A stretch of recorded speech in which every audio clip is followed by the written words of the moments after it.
안녕하십니까. YTN 시청자를 위한 옴부즈맨 프로그램 시청자의 눈입니다. 먼저 뉴스 진단 시간입니다. 이번 주에는 청소년 범죄 관련 보도를 모니터했습니다. 최미듬 시청자 평가원과 전국부 유투건 기자 나오셨습니다. 안녕하십니까. 요즘 하루가 멀다 하고 청소년 범죄 소식이 끊이질 않고 있는데요. 이번에는 보이스피싱에 청소년들이 가담했다는 그런 보도도 나왔어요. 어떻게 보셨습니까? 네, 개인정보를 불법으로 알아낸 뒤 이를 범죄에 이용하는 전화금융사기 보이스피싱 범죄에 고등학생이 가담해 놀라움을 주고 있습니다.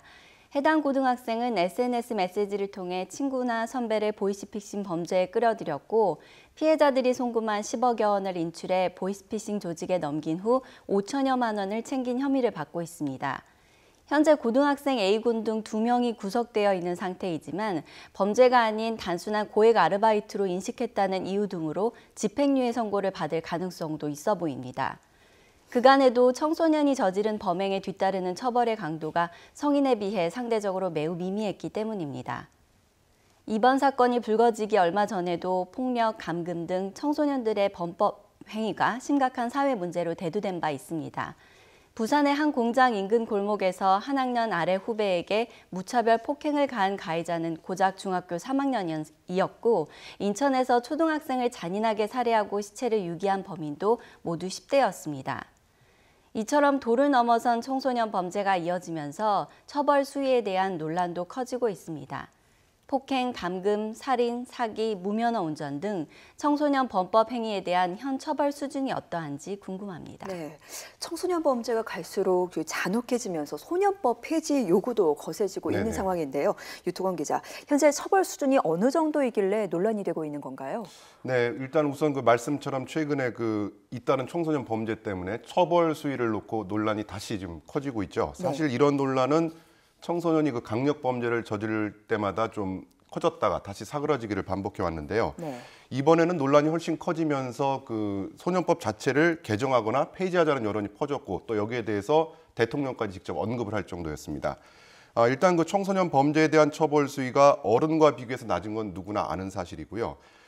청소년이 미성숙 상태이고요. 또 교화나 개선의 여지가 있다는 점을 고려해서 우리뿐만 아니라 다른 나라들도 전 세계가 이런 배려를 하고 있습니다.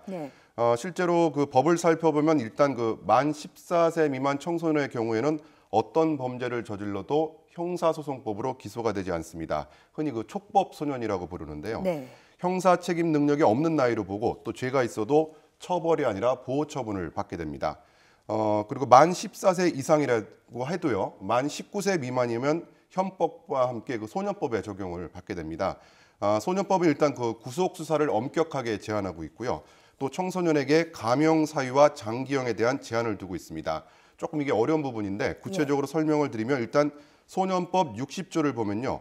어른과 달리 법정형으로 2년 이상의 징역형에 해당하는 범죄를 저지르면 그 형의 범위 내에서 장기와 단기를 구분해서 선고하도록 하고 있습니다. 좀 구체적으로 말씀을 드리면 예를 들어서 어른의 경우 징역 10년형이 선고될 범죄를 저질렀다. 이게 만약에 청소년이다 그러면 장기 10년, 단기 5년 이렇게 상한과 하한을 둬서 선고를 하는 겁니다. 그래서 복역 과정에서 형량 조절을 하겠다는 거고요.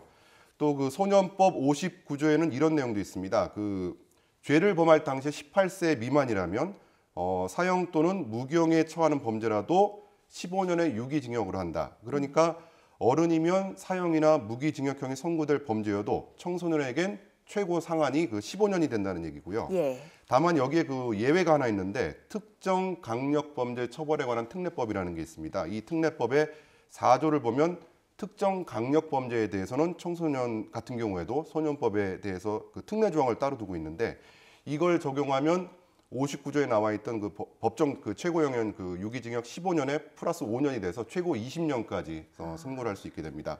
그러니까 정리를 해보면 현재 소년법 현행법 체계에서는 연쇄살인 같은 초강력 범죄를 저질러도 피의자가 만 18세 미만이라면 20년형이 가장 엄한 처벌이 됩니다. 이런 소년법 59조는 최근 논란이 된 적이 있었습니다.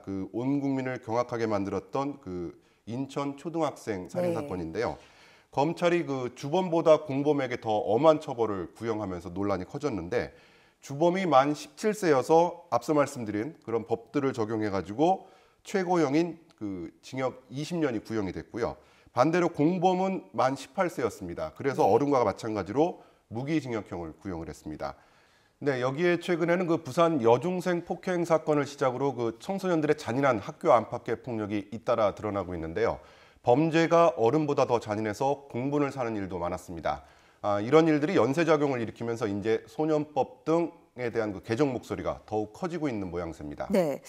그런데 한편에서는 이 범죄 처벌 수위를 높이는 것만이 능사가 아니라는 그런 이야기도 의견도 적지 않는데요. 이런 이야기들이 있기 때문에 충분한 수렴 과정이 필요하지 않을까 하는 그런 생각이 들거든요. 평가원님은 관련 보도 보면서 또 어떤 생각을 하셨습니까? 네, 청소년 범죄에 대한 처벌 수위가 적절하지 않다는 인식이 대두되면서 청소년 보호법 폐지 혹은 개정에 대한 목소리가 커지고 있습니다. 지난 3일 청와대 홈페이지에 게시된 청소년 보호법 폐지 주장 청원에 26만 명 이상의 국민이 참여했고 뒤은 10일 정부는 관계부처 합동 태스크포스를 구성하고 관련법 개정을 검토하겠다고 밝혔습니다. 반면 일부 전문가들은 소년법을 폐지하는 것은 헌법에 어긋나는 행위이고 유엔 아동인권 규약에도 반한다고 지적했습니다. 정치권의 의견도 다양한데요. 소년법에게도 사형 혹은 무기형이 적용될 수 있어야 한다는 더불어민주당 표창원 의원의 의견과 재범의 경우 소년법을 적용하지 않고 형량을 높여야 한다는 자유한국당 김도읍 의원의 의견이 일부 일치점을 찾은 반면 더불어민주당 금태섭 의원은 법정형을 올리는 게 능사는 아니라면서 엄벌주의에 대한 효과에 의문을 제기했습니다. 네. 이처럼 처벌 수위에 대한 주장이 대립되면서 해외에서 시행 중인 청소년 범죄 관련법에 대한 관심도 높아지고 있습니다. 소년법, 청소년 보호법에 대한 해외 관련법 혹은 사례를 설명해 주시길 부탁드립니다. 네, 유튜건 기자, 지금 평가원 말씀처럼 해외에서는 어떻게 청소년 범죄를 접근하고 있는지 참고해 볼 만하지 않을까요? 네, 물론입니다. 일단 그 말씀하신 대로 그 부산 여중생 폭행 사건을 계기로 소년법 개정 또 나아가선 폐지까지 다양한 지금 의견들이 나오고 있고요. 네. 문재인 대통령도 이 문제에 대해서 활발한 토론을 주문했고 또 국회에서도 말씀하신 것처럼 다양한 개정안이 좀 잇따라서 발의가 되고 있습니다. 네. 앞서 말씀해 주신 것처럼 개정안의 대체적인 방향은 지금보다 소년범에 대한 처벌을 강화하는 방향이고요. 다시 한번 간단하게 정리를 해보면 소년범에게도 사형이나 무기형을 적용하자는 내용이 하나 있고요. 재범일 경우에만 형량을 높이자 이런 의견도 있고 아니면 소년범의 적용 나이를 좀 낮추자 이런 내용들이 주류입니다. 반대로 그 정신적으로 성숙하지 못한 상황에서 우발적 실수를 하는 이런 범죄에 대해서 강하게 처벌하면 오히려 그 소년법이 정한 원래의 취지가 크게 훼손될 수도 있다는 우려의 목소리도 만만치 않은 게 사실입니다. 해외 사례를 말씀해 주셨는데요. 해외에서도 그 미성년 범죄에 대해서는 각 나라마다 좀 다양한 편차가 있기 때문에 네. 일률적으로 이렇다. 그래서 그거를 국내에 이렇게 적용하자라고 얘기하기 좀 어렵고요. 다만 해외에서도 그 일부를 제외하군요. 대부분의 국가에서 형사 미성년자를 14세로 정하고 있습니다. 네. 또 그리고 소년범에 대해서는 대부분 사형제도를 도입하지 않고 있습니다. 이 문제는 그 국제 규약으로도 명확하게 금지하고 있기 때문에 각 나라가 지금 준수하고 있는 상황이고요. 그렇기 때문에 중요한 건 제 생각에는 그 사회적 논의와 합의라고 봅니다. 그러니까 네. 국민의 법 감정은 이전보다 더 엄한 처벌, 강력한 처벌을 원하고 있지만 처벌을 강화하는 게 아까 말씀드린 것처럼 과연 범죄를 줄이는 최선책이냐, 입법 취지를 달성할 수 있느냐 이런 데 대한 의문이 있고요. 네. 그래서 이 문제는 사실 뭐 아시겠지만 법학자들 사이에서도 상당히 오래된 논쟁거리이기도 하고요. 때문에 그 국민적 공분에 휩쓸려서 여론재판식으로 좀 서둘러 결론을 내릴 게 아니라 대통령이 지적한 토론이 좀 충분하게 선행이 돼야 할 것 같습니다. 네. 그래서 지금 과연 그 처벌 강화가 본래의 입법 목적을 달성할 수 있느냐, 또 있다면 어느 정도 처벌을 강화해야 할 것이냐에 대한 사회적 토론이 필요하고요. 반대로 좀 서둘러 법 개정을 했다가는 과거의 사례를 보면 좀 뜻하지 않은 부작용을 초래하는 경우도 많았었습니다. 말씀하신 것처럼 현재 정치권에서 여러 법안이 지금 발의돼 있고요. 이들 법안이 이제 법안 심사를 받게 되는데 뭐 병합해서 같이 한꺼번에 받을 수 있겠습니다만 해당 상임위원회 또 마지막에 최종적으로는 그 최종적 관문인 국제법제사법위원회에서도 여기에 대한 충분한 토론이 있을 것으로 지금 기대하고 있고요. 또 이 과정에서 공청회 등을 통해서 사회적 합의를 이뤄나가는 게 무엇보다 중요하다는 생각입니다. 네, 이게 사회적으로 뭔가 이슈가 된 만큼 뭔가 사회적인 논의가 이루어질 수 있는 그 장까지 이어졌으면 하는 바람을 가져봅니다. 청소년 범죄 관련 보도에 대해서 이야기를 나눠봤습니다. 최미듬 시청자 평가원과 전국부 유투건 기자였습니다. 두 분 말씀 감사합니다.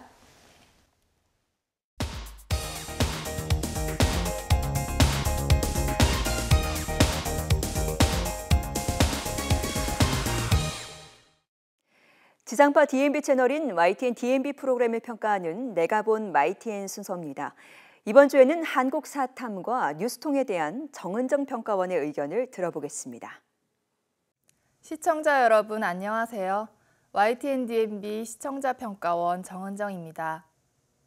요즘 영재를 발굴하고 새로운 아이돌, 숨겨진 노래 실력자, 재능 있는 래퍼 등을 발굴하는 프로그램들이 부쩍 많아졌는데요.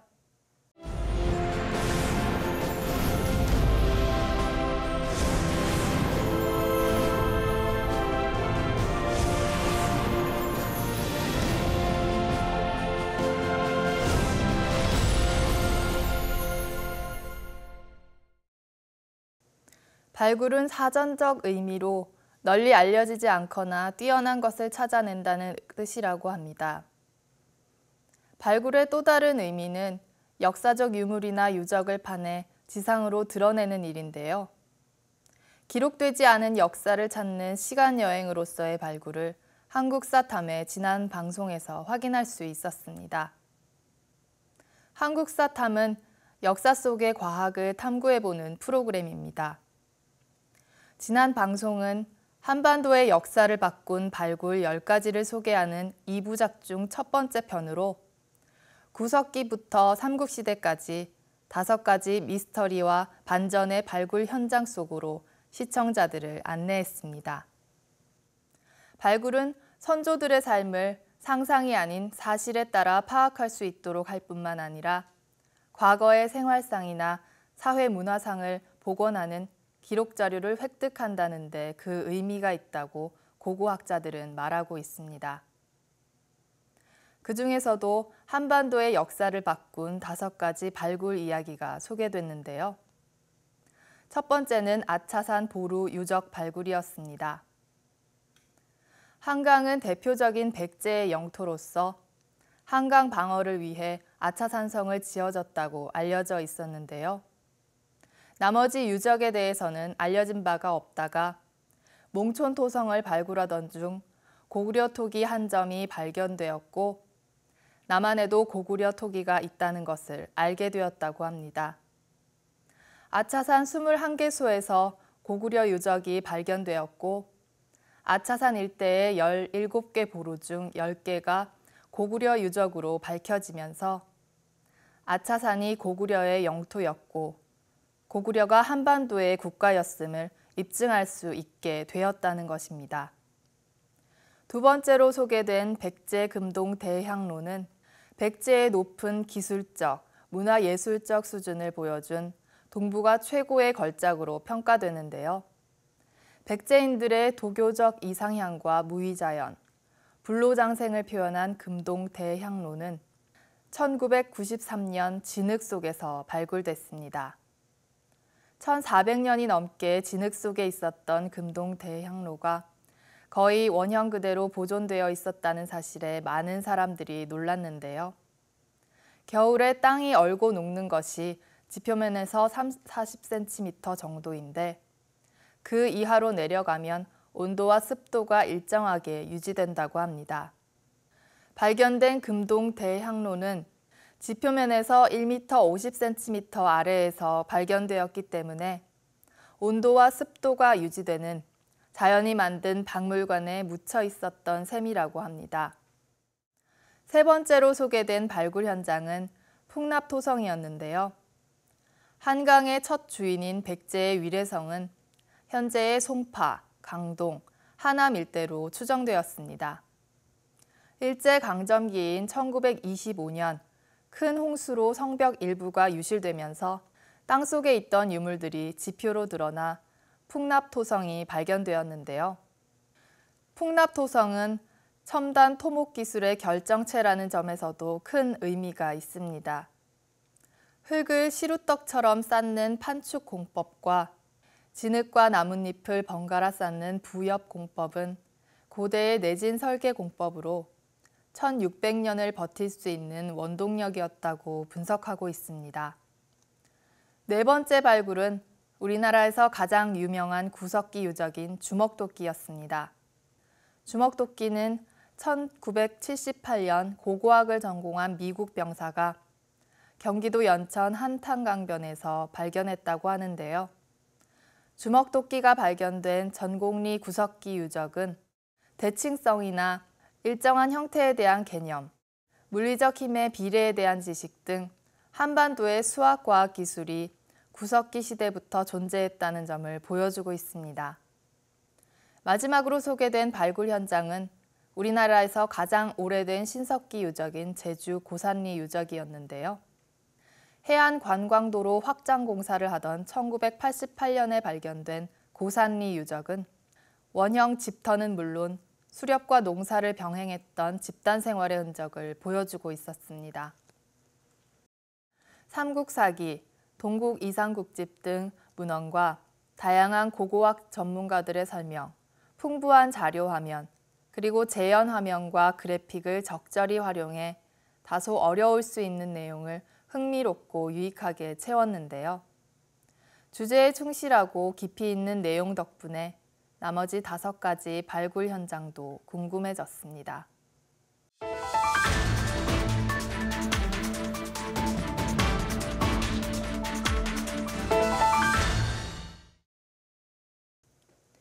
지난 17일 소방관 2명의 목숨을 앗아간 강릉의 성난정 화재 현장 소식에 많은 분들이 안타까워하셨을 텐데요. 소방관이라는 직업에 자부심과 책임감을 느끼고 일해왔던 두 소방관의 죽음이 헛되지 않게 하려면 우리는 무엇을 해야 할까요? 성난정 화재 사고의 경위와 두 소방관의 사연 등에 대해서는 이미 보도가 많이 되었습니다.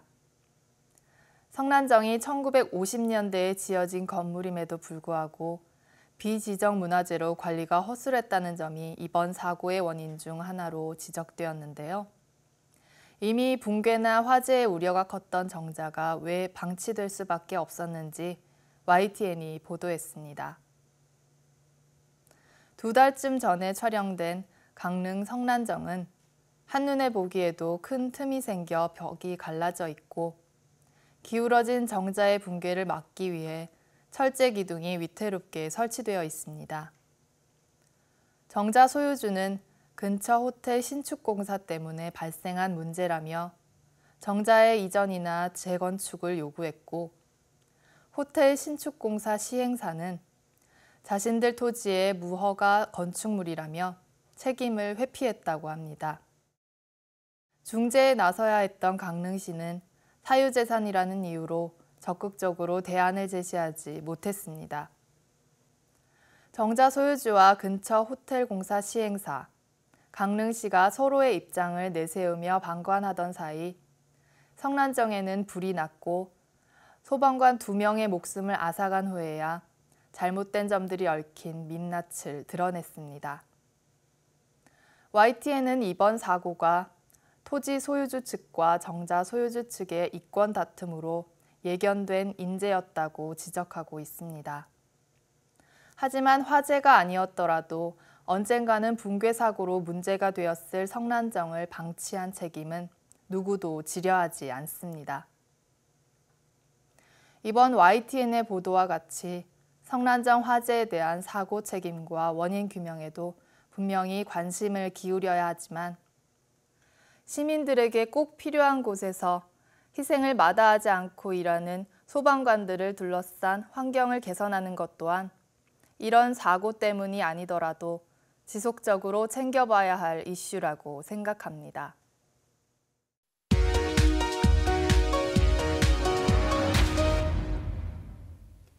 이번 순서는 시청자들의 지적사항을 정리한 모니터 보고 시간입니다. YTN 뉴스를 시청하다 보면 외래어 표기가 잘못된 자막이나 다른 기사 내용의 자막이 잘못 방송되는 오류가 종종 나타나는데 시청자들은 좀 더 세심한 주의를 당부했습니다.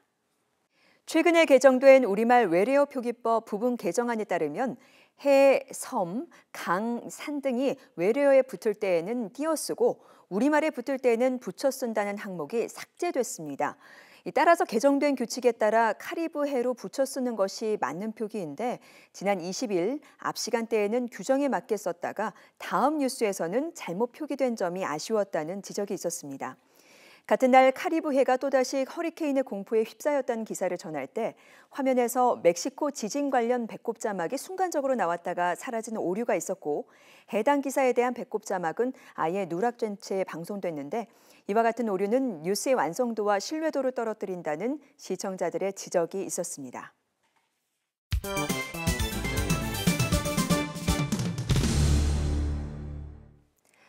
언론 전문가로부터 우리 언론의 문제점과 발전 방향 등을 들어보는 매체 비평 시간입니다. 오늘은 정대철 한양대 교수로부터 뉴스 보도의 현실성에 대한 문제점이라는 주제의 논평을 들어보겠습니다. 뉴스는 세계의 움직임을 알려주는 창문이라고 했습니다. 사회가 어떻게 돌아가는지를 알려주는 역할을 하고 있습니다. 뉴스 보도는 알려주거나 전달하는 의미도 있지만 경고의 의미도 포함하고 있습니다. 그동안 미디어 환경이 달라지면서 그 역할에 대해서 전적으로 수긍하기는 어렵게 되었습니다. 알려주는 것과 전달하는 것, 그리고 경고의 의미가 확연하지 않다는 점입니다. 더욱이 왜 전달하는지, 왜 알려주는지에 대한 의미에 대해서 해석이 갈라지고 있습니다.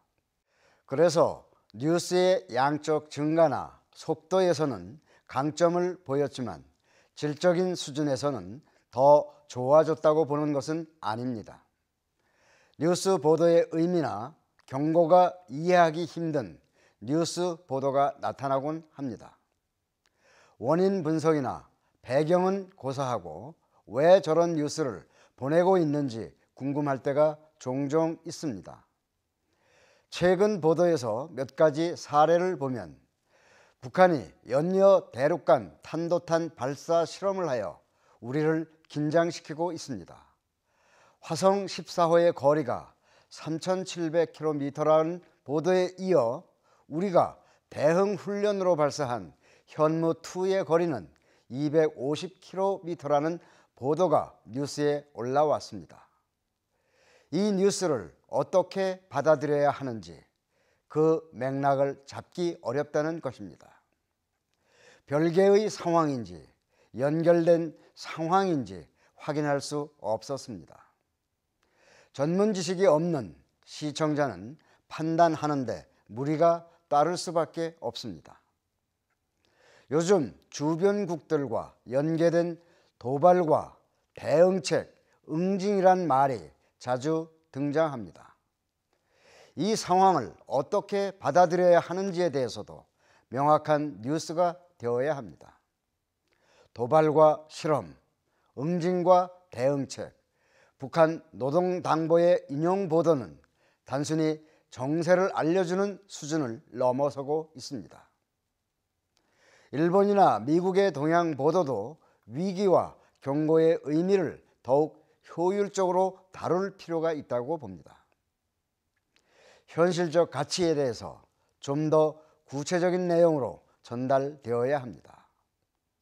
말이나 성명의 성찬이 아니라 실질적으로 시청자의 입장에서 알려주거나 전달하는 뉴스 보도에 비중을 두어야 합니다.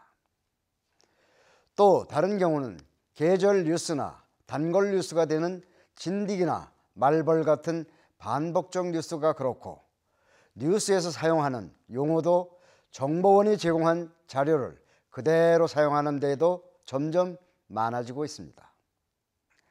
과거에도 벽지를 도배하듯 하는 보도, 쏠림 현상, 따라쟁이처럼 또는 바람이 휘몰아치듯 한 방향으로 보도하는 경향을 보여왔습니다. 외부의 억압이나 통제의 결과로 평가를 하였지만 이제는 뉴스 보도에 대한 채널의 평가로 바뀌었습니다. 마치 채널은 늘어났지만 같거나 비슷한 뉴스가 돌고 돈다는 물레방아처럼 한쪽으로 돌아가는 보도가 되고 말았습니다. 팩트 체킹에서 더 나아가 특화에도 신경을 써야 할 때입니다. 현실적 감각의 특화를 가로막는 요인은 한두 가지가 아닙니다. 인터뷰 취재의 한계점, 정보원 자료에 대한 전문적인 해석의 부족, 민감한 문제에 대한 애매한 접근 방식, 시민단체에 대한 뉴스 가치나 의미에 대해서 다양한 시청자의 입장을 고려할 필요가 있다는 점, 방송사 파업이나 경영진 문제에 대한 보도에서도 시청자에게 전달하는 의미나 가치에 대해서 정리할 필요가 있습니다. 엇갈린 반응은 방송 뉴스에 대한 신뢰의 문제가 되기 때문입니다. 친묵의 나선형 모델은 어느 쪽이든 상관하지 않고 적용됩니다. 뉴스 보도의 현실성 감각을 되새기는 원칙적 입장이나 기준이 중요할 때입니다. 시청자의 눈은 시청자 여러분의 참여를 기다리고 있습니다. YTN 홈페이지 시청자 의견 코너에 글을 남겨주시면 좀 더 정확하고 공정한 방송을 만드는 데 참고하겠습니다. 이번 주 순서는 여기서 마치겠습니다. 함께해 주신 여러분 고맙습니다.